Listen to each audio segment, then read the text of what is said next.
Voilà, alors là, nous tenons là à vous saluer, donc vous êtes nombreux à nous suivre.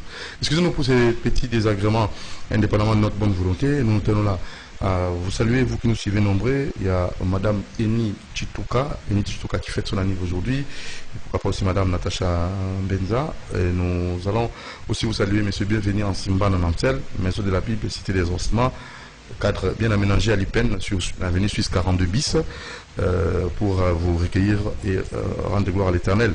Nous allons là aussi, vous savez que tout au long de cette émission, nous allons recevoir pour vous Madame Philo Toulola Kachala Mbombo, elle est journaliste, présidente d'UNG, femme formidable. Avec elle, on va plus insister sur cette rubrique Grandes Affiches.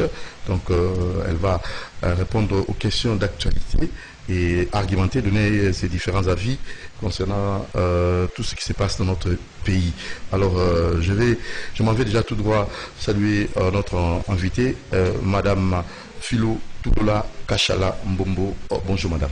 Bonjour monsieur. Merci. Vous êtes présidente d'INONG, femme formidable, c'est ça? Oui, merci beaucoup.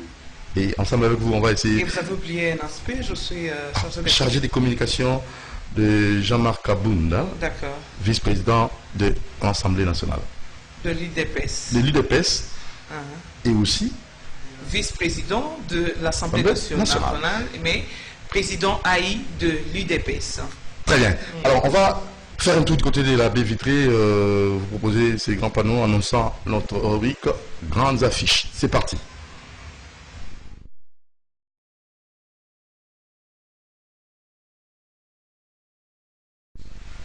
Voilà, Grandes Affiches, nous pensons déjà vous rappeler, c'est une rubrique où notre invité pourra comme ça répondre aux différentes questions d'actualité.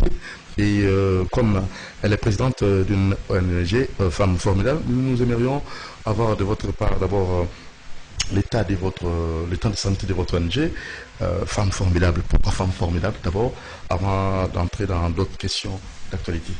Mais je pense que lorsque on enlève l'ignorance dans une femme, on lui donne ce dont elle sera capable de donner le meilleur d'elle-même.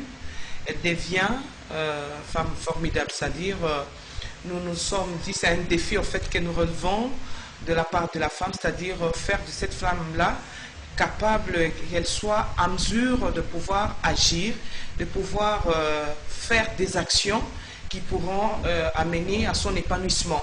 Voilà, lorsque la femme est épanouie, elle est formidable au fait. Donc, c'est ça. Ça, c'est très bien dit.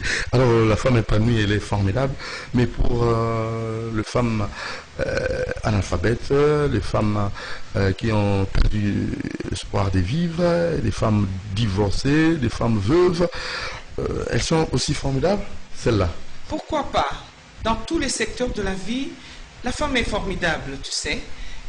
Nous réveillons le matin vers 7h30, 8h.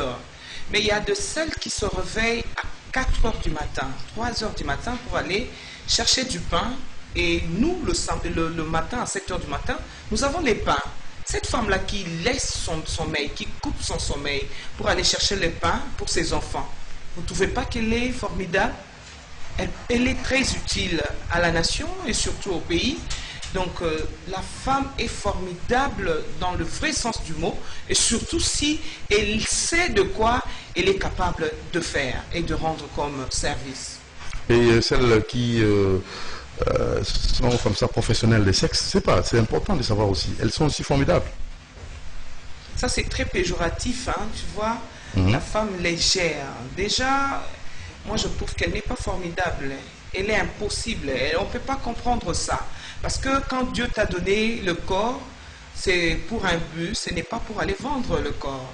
Mais Dieu a plutôt donné de l'intelligence à la femme pour pouvoir, avec cette intelligence, faire en sorte qu'elle puisse mener une vie normale.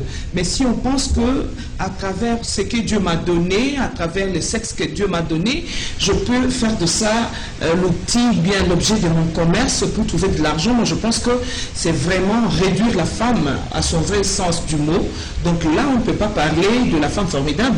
Au contraire, si elle accepte ce que nous lui apportons comme solution à son problème, ce que nous lui apportons comme éducation, comme science, comme formation,